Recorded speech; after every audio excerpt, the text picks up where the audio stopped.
Hello friends, स्वागत है आपके अपने परिवार एग्जाम पीक पावर में। तो फ्रेंड्स, मेरा नाम है योगेंद्र और हम आपके लिए फिर से लेकर आ गए इम्पोर्टेंट क्वेश्चन का सीरीज, जो कि आज की सेशन में हम लोग देखने वाले हैं ACC।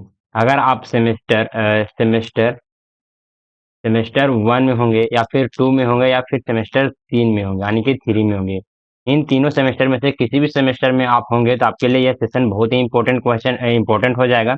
क्योंकि इस इन तीनों सेमेस्टर में एक पेपर आता है सेक पेपर, और इस पेपर में हम लोग आज की सेशन में देखेंगे तो आपदा प्रबंधन को हम लोग इस सेशन में देखने वाले हैं, समझे। तो इस सेशन को जरूर से जरूर अपने दोस्तों के साथ शेयर कीजिए और प्रयास कीजिए सेशन को फुल वॉच करने का। इस सीरीज के माध्यम से जितने भी इंपॉर्टेंट क्वेश्चन बन पाते हैं आपदा प्रबंधन आने की डिजास्टर मैनेजमेंट का सारा आपको क्लास करवाया जा रहा है इस चैनल के माध्यम से। अगर पिछले सेशन को अगर अभी तक आप लोग नहीं देखे हैं तो इसी वीडियो के डिस्क्रिप्शन बॉक्स में चले जाइए, वहां से आप आसानी से देख सकते हैं, समझे। वहाँ पे प्ले लिस्ट का लिंक मिल जाएगा, और इन सारे क्वेश्चन का अगर फ्री में पीडीएफ अगर डाउनलोड करना चाहते हैं तो टेलीग्राम चैनल को ज्वाइन कीजिए। इसी वीडियो के डिस्क्रिप्शन बॉक्स में आपको टेलीग्राम चैनल का भी लिंक आपको वहाँ पे प्रोवाइड करवा दिया गया है। तो चलिए स्टार्ट करते हैं। और स्टार्ट करने से देखिए, ये स्टार्ट करने से पहले मैं बता दूं कि इस चैनल को जरूर से इस सेशन को जरूर लाइक करें, समझे ना। कमेंट करके आप हमें लास्ट में जरूर बताइएगा कि सर क्वेश्चन मतलब कि जो क्लास है वो सेशन हो आपको कैसा लगा, समझे। और चैनल पर नए होंगे तो चैनल को जरूर से जरूर सब्सक्राइब कर लीजिएगा। तो चलिए देखते हैं इस प्रश्न में क्या बताया जा रहा है। तो चक्रवात प्रकोप क्या है, इसके कारणों एवं प्रभावित क्षेत्रों की विवेचना करें। यानी कि कहने का मतलब है कि चक्रवात जो प्रकोप है वो क्या है, यानी कि चक्रवात किस प्रकार से आता है, चक्रवात प्रकोप होता क्या है, समझे ना। इसके कारणों मतलब कि इसके कहाँ कहाँ पे होते हैं, कौन कौन से क्षेत्र में ये चक्रवात आता है, कौन कौन से कारण से आता है। तो इन सारे पॉइंट को हम लोग पहले देखेंगे। तो चलिए पहले हम लोग देखेंगे चक्रवात प्रकोप क्या है। प्रकोप क्या है कि इसका डिफिनेशन को हम लोग देखेंगे। और आप लोग प्रयास कीजिएगा कि जिस तरह से यहाँ पे पॉइंट बना बना कर लिखा गया है उसी प्रकार से पॉइंट बना बना कर आप लोग आंसर शीट में भी लिखने का प्रयास कीजिएगा। आपको इस चैनल के माध्यम से जितने भी क्वेश्चन करवाए जाएंगे सारे के सारे इंपॉर्टेंट ही क्वेश्चन रहेंगे। अब सारा का सारा क्लास आप कीजिएगा ना, अटेंड कीजिएगा। लगभग यहाँ से 20 से 25 सेशन आपको मिलेगा एक सब्जेक्ट पर। अगर सारा सेशन को अटेंड कर लीजिएगा तो उससे बाहर आपका एक भी क्वेश्चन एग्जाम में नहीं पूछा जाएगा। तो आप टेंशन फ्री होकर आप क्लास को कीजिए, एंजॉय कीजिए, समझे। और हम प्रयास करेंगे आपको आसान से आसान भाषा में समझाने को। तो चलिए, चक्रवात प्रकोप क्या है। तो चक्रवात को हम क्या कहते हैं इंग्लिश में, तो साइक्लोन कहते हैं। एक तीव्र गति वाली वायु की बड़ी प्रणाली होती है। यानी कि साइक्लोन कहने का मतलब है कि साइक्लोन या फिर चक्रवात कहने का मतलब है कि वायु की तीव्र गति की एक बड़ी प्रणाली को हम चक्रवात कह सकते हैं, जो निम्न वायु दाब के चारों ओर घूमती है। चक्रवात समुद्र की सतह पर उत्पन्न होती है। चक्रवात कहाँ पे उत्पन्न होती है, तो समुद्र के सतह पर उत्पन्न होती है। और ये क्या बताया जा रहा है, तो निम्न वायु दाब कहने का मतलब है कि लो प्रेशर कहाँ पे होता है, तो जहाँ पे गर्म गर्म हवा रहता है ना, गर्म हवा जैसे लो प्रेशर एक हो जाता है, एक हाई प्रेशर होता है, एक लो प्रेशर होता है। तो लो प्रेशर पे यहाँ पे समझिए कि क्या कहते हैं, चक्रवात यहाँ पे उत्पन्न होती है। तो इस पॉइंट को भी आप लोग जरूर से जरूर यहाँ पे मेंशन कर दीजिएगा। चलिए आगे देखते हैं। और जब यह तटों से टकराते हैं तो तबाही मचाते हैं। इसमें तेज हवाएं, भारी वर्षा और समुद्री लहरें का उफान शामिल होता है, जिसमें जिससे बाढ़ संपत्ति का नुकसान होता है, मतलब बड़ा यहाँ पे बड़ा संपत्ति, यहाँ पे बाढ़ भी कह सकते हैं, समझे ना। जिससे बाढ़ या फिर संपत्ति का नुकसान होता है और जान माल का भी नुकसान होता है। यानी कि चक्रवात आता है तो चक्रवात के साथ साथ क्या आती है, तो तेज हवाएं आती है, और इसमें भारी वर्षा भी होती है, समझे ना। और समुद्री लहरों का बहुत ही ज्यादा अधिक मात्रा में उफान आता है, यानी कि समुद्री लहर भी बहुत ही ज्यादा अधिक मात्रा में आ जाते हैं, जिसके कारण से अगल बगल समुद्री तट वाले इलाके में बहुत ही ज्यादा मतलब कि हानि होता है, जान माल का नुकसान होता है, बहुत सारे मकान वगैरह भी टूट फूट जाते हैं, समझे। तो इन सारे पॉइंट को भी आप लोग जरूर मेंशन कीजिएगा। चलिए एक सेकंड, यहाँ पे हम कलर चेंज कर लेते हैं। अब हम लोग देखेंगे चक्रवात के कारण को हम लोग देखेंगे, डील करेंगे इस पॉइंट को भी। तो फर्स्ट पॉइंट में आ जाता है समुद्र की सतह का तापमान। चक्रवात के बनने का प्रमुख कारण क्या होता है, तो समुद्र की सतह का तापमान होता है। जब समुद्र की सतह का तापमान 26.5 डिग्री सेल्सियस से अधिक हो जाता है तो यह गर्म वाष्पीकरण के कारण बनता है, जिससे नमी युक्त हवा ऊपर उठती है और चक्रवात का निर्माण की प्रक्रिया शुरू हो जाती है। यानी कि इस पॉइंट को कहने का मतलब है कि चक्रवात बनने का एक प्रमुख कारण ये भी हो जाता है कि जब समुद्र की सतह का तापमान है जो कि 26.5 डिग्री सेल्सियस से अधिक हो जाता है, तो वहाँ का जो पानी है वो गर्म होकर वाष्पीकरण होने लगता है। गर्म वाष्पीकरण होने के कारण जो कि वहाँ के पानी में, जो कि वहाँ के हवा में एक नमी युक्त हवा ऊपर उठती है। नमी युक्त, आप लोग देखे होंगे कि वाष्पीकरण होता है ना, वाष्पीकरण आप लोग पढ़े होंगे। अगर आप लोग नहीं पढ़े होंगे तो फिर हमें कमेंट कीजिएगा, हम आपको अच्छे पूर्वक डिटेल्स में बताने का प्रयास करेंगे। अगर इसी क्वेश्चन में हम बताएं तो सेशन बहुत ही ज्यादा लंबा हो जाएगा। तो नमी युक्त कहने का मतलब है कि आप लोग देखेंगे हवा में, जब देखिए हवा गर्मी के मौसम में भी हवा चलता है, ठंडा के मौसम में भी हवा चलता है। गर्मी के मौसम में हवा चलता है तो उसमें समझिए कि नमी उसमें नहीं रहता, उसमें बहुत ही ज्यादा गर्म हवा रहता है। और ठंडे के मौसम में जब हवा चलता है तो उसमें नमी पाया जाता है, तो नमी पाए जाने के कारण ही हम लोग को ठंडा लगता है, समझे।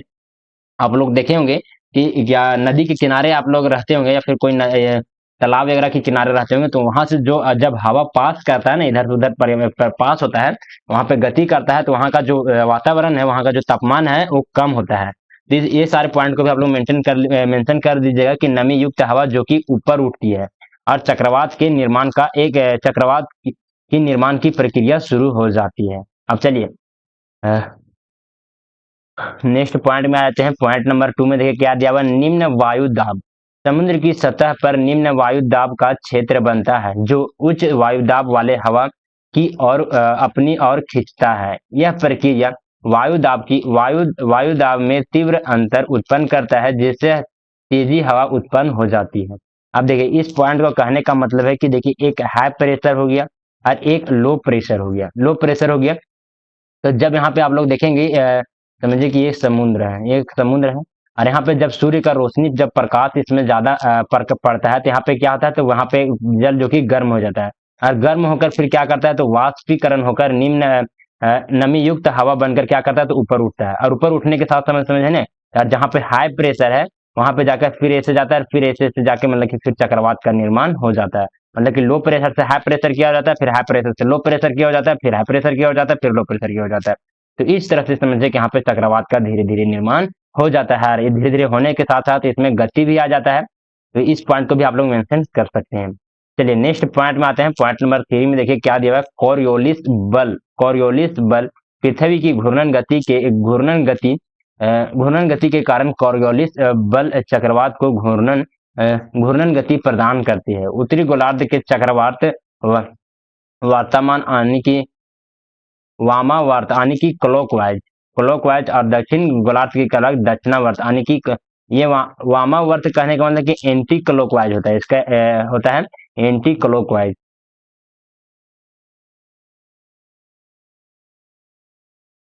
समझे ना, एंटी क्लॉकवाइज आप इसको याद रखिएगा। एंटी क्लॉकवाइज मतलब कि घड़ी की दिशा के विपरीत, और दक्षिणावर्त हो गया यानी कि क्लॉकवाइज, यानी कि घड़ी की दिशा के विपरीत यहाँ पे घूमता है। चलिए नेक्स्ट पॉइंट में आते हैं। पॉइंट नंबर आता है 4, इसमें आता है आर्द्रता और नमी। उच्च आर्द्रता और नमी युक्त हवा चक्रवात के निर्माण का एक महत्वपूर्ण भूमिका निभाती है। जब गर्म और नमी युक्त हवा ऊपर उठता है तो ठंडी हो जाता है और संघनन की प्रक्रिया शुरू हो जाती है जिससे बादल और वर्षा होती है। यानी कि जब समुद्र के पानी में, जब यहाँ पे समुद्र में जब सूर्य का रोशनी पड़ता है तो ये नमी युक्त हवा यहाँ पे वाष्पीकृत होकर ऊपर चले जाता है, और ऊपर में जाकर क्या करता है, तो बादल का भी निर्माण कर देता है, या फिर बहुत सारे यहाँ बादल का निर्माण होता है, फिर उससे वर्षा होता है, समझे ना। तो इस प्रकार की प्रक्रिया यहाँ पे देखने को मिलता है। इस कारण से प्रक्रिया के कारण से भी यहाँ पे चक्रवात आपको देखने को मिलेगा। चलिए नेक्स्ट पॉइंट में आते हैं। पॉइंट नंबर 5 इसमें आता है अनुकूल ऊर्ध्वाधर पवन कतरन, समझे। इसको देखिए मेंशन कीजिएगा, पवन कतरन का निम्न स्तर चक्रवात के विकास के लिए अनुकूल होता है। ऊर्ध्वाधर पतन कतरन का उच्च स्तर चक्रवात को कमजोर कर सकता है और उससे उसके विकास में रोक सकता है। तो इस पॉइंट को भी आप लोग मेंशन कर सकते थे, है ना। चलिए नेक्स्ट क्या है ना, वर्टिकल बैंड से चलिए अब इसको देखते हैं प्रभावित क्षेत्र, यानी कि कौन कौन से कहाँ कहाँ पे प्रभावित होता है, किस प्रकार से प्रभावित होता है, कौन कौन से क्षेत्र में होता है। तो उन सारे पॉइंट को भी हम लोग देखेंगे, जिसमें आता है फर्स्ट पॉइंट आ जाता है उत्तरी हिंद महासागर। इस क्षेत्र में दो प्रमुख चक्रवात मौसम होते हैं। प्री मानसून मई जून में होता है, और एक होता है पोस्ट मानसून, जो कि कब होता है, अक्टूबर और नवंबर में होता है। यह कहाँ पे, तो भारत, बांग्लादेश, म्यांमार, श्रीलंका और पाकिस्तान इस क्षेत्र के प्रमुख प्रभावित क्षेत्र हैं। यानी कि उत्तरी हिंद महासागर में जो चक्रवात उत्पन्न होता है, कौन कौन से चक्रवात उत्पन्न होते हैं, प्री मानसून जो कि कब होता है, मई जून में, और एक आता है पोस्ट मानसून, ये कब होता है, अक्टूबर नवंबर में होता है। और इससे प्रभावित क्षेत्र कौन कौन से हैं, तो कौन कौन से देश हैं, तो ये भारत हो जाएगा, बांग्लादेश हो जाएगा, म्यांमार हो जाएगा, श्रीलंका हो जाएगा और एक पाकिस्तान हो जाएगा। समझे ना, तो इस सारे पॉइंट को भी आप लोग जरूर से जरूर मेंशन कीजिएगा। चलिए नेक्स्ट पॉइंट में आ जाते हैं, पॉइंट नंबर 2। इसमें आता है दक्षिण दक्षिण चीन सागर और पश्चिमी प्रशांत सागर। यह क्षेत्र चक्रवातों के लिए अत्यंत संवेदनशील है। ये यहाँ जहाँ फिलीपींस, वियतनाम, चीन और जापान मुख्य प्रभावित होते हैं। यानी कि एक और चक्रवात को हम लोग देखेंगे जो कि आता है दक्षिणी दक्षिणी चीन सागर और पश्चिमी प्रशांत सागर। ये यह क्षेत्र में चक्रवातों के लिए अत्यंत संवेदनशील है। जहां पे कौन कौन से देश प्रभावित होते हैं, तो फिलीपींस होता है, वियतनाम होता है, चीन होता है और जापान, जो कि मुख्य प्रभावित वाले देश माने जाते हैं। चलिए नेक्स्ट पॉइंट में आते हैं, पॉइंट नंबर 3 में देखिए क्या दिया हुआ, अल्टार्कटिक महासागर। अल्टार्कटिक चक्रवात मौसम जो कि कहाँ कब होता है, तो जून और नवंबर के दौरान संयुक्त राज्य अमेरिका, कैरिबियन, एक सेकेंड, कैरिबियन द्वीप और मैक्सिको प्रमुख रूप से प्रभावित होते हैं। यानी कि अंटार्कटिक जो कि महासागर है, अंटार्कटिक महासागर से एक चक्रवात निकलता है, अंटार्कटिक चक्रवात, जो कि कब निकलता है, तो जून और नवंबर में निकलता है, नवंबर के दौरान निकलता है, मतलब उत्पन्न होता है।